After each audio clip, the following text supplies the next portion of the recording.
অন্তর্বর্তী সরকারকে পূর্ণ সমর্থন দিয়ে যাবেন বলে জানিয়েছেন সেনাবাহিনী প্রধান জেনারেল ওয়াকারুজ্জামান। নির্বাচন আয়োজনে প্রয়োজনীয় সংস্কার কাজ শেষ করতে ১.৫ বছর সময় লাগতে পারে বলেও জানান সেনাপ্রধান। এদিকে নির্বাচন অনুষ্ঠানের সময়সীমা নিয়ে একটি ধারণা পাওয়া গেলেও সংস্কার প্রক্রিয়া শেষ না করে নির্বাচন দিলে তার গ্রহণযোগ্যতা নিয়ে প্রশ্ন উঠতে পারে বলে মত বিশেষজ্ঞদের। ৫ আগস্ট দেশের ইতিহাসের এক নতুন অধ্যায়। ছাত্র জনতার অভ্যুত্থানের মুখে এদিন প্রধানমন্ত্রীর পদ থেকে পদত্যাগ করে দেশ ছেড়ে ভারতে চলে যান স্বৈরাচার শেখ হাসিনা। এরপর ৮ আগস্ট গঠিত হয় অন্তর্বর্তী সরকার। গণ অভ্যুত্থান পরবর্তী সময়ে দেশের সার্বিক নিরাপত্তা নিশ্চিতে কঠোর অবস্থানে বাংলাদেশ সেনাবাহিনী। এরই মধ্যে ১৭ সেপ্টেম্বর সেনাবাহিনীকে ম্যাজিস্ট্রেসি ক্ষমতা দেয় অন্তর্বর্তী সরকার।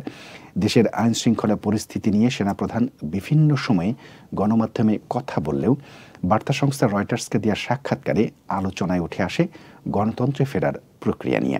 সেনাপ্রধান বলেন, ১৮ মাসের মধ্যে যাতে নির্বাচন হতে পারে সেজন্য গুরুত্বপূর্ণ সংস্কারগুলো সম্পন্ন করতে অন্তর্বর্তী সরকারকে পূর্ণ সহযোগিতা করবে সেনাবাহিনী। সাক্ষাৎকারে সামরিক বাহিনীকে রাজনৈতিক প্রভাব মুক্ত করার একটি রূপরেখাও দেন সেনাপ্রধান। সেনাবাহিনীকে পেশাদার রাখার অঙ্গীকার করেন তিনি। গেল ৮ আগস্ট অন্তর্বর্তী সরকার গঠনের পর থেকেই এই সরকারের মেয়াদ নিয়ে শুরু হয় তর্ক বিতর্ক। সবারই জানার আগ্রহ কতদিন থাকবে অন্তর্বর্তী সরকার। রয়টার্সকে সেনাপ্রধানের দেওয়া সাক্ষাৎকারটি প্রচারের পর প্রথম কোনো শীর্ষ ব্যক্তির কাছে এ নিয়ে আনুমানিক একটা সময় পাওয়া গেল। তবে এ বিষয়ে সরকারের পক্ষ থেকে পাওয়া যায়নি কোনো বক্তব্য। দেশের জনপ্রতিনিধিত্ব টিকিয়ে রাখতে গণতান্ত্রিক উপায়ে নির্বাচনের বিকল্প নেই বলে উল্লেখ করেছেন বিশেষজ্ঞরা। স্থানীয় সরকার বিশেষজ্ঞ তোফায়েল আহমেদ বলেছেন, এই সরকারকে সময় দিতে সবাই রাজি, সবাই সংস্কার চায়। আরেকটা কথা বলা হয়, এই সরকার হারলে সবাই হারবে। সেনাপ্রধান একটা কথা বলেছেন, এই সরকার ১ থেকে ১.৫ বছর বা ১৮ মাস থাকবে। এইটা একটা ইন্ডিকেটর। তার মানে হয় এটা ২ বছরও হতে পারে। ১৮ মাসের জায়গায় ২৪ মাস। এটা একটা ডেডলাইন হিসেবে নেওয়া যেতে পারে।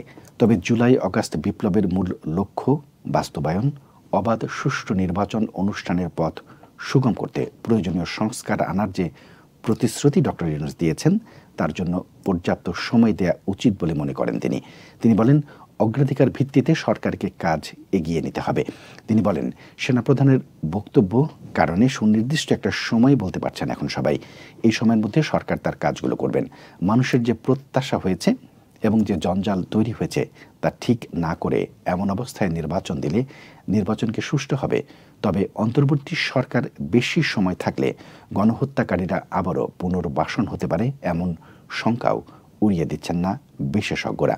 এছাড়া সংস্কারের শুধু সরকার নয়, নাগরিক সমাজের পাশাপাশি সবার সংঘবদ্ধ চেষ্টা দরকার বলে মনে করেন তিনি।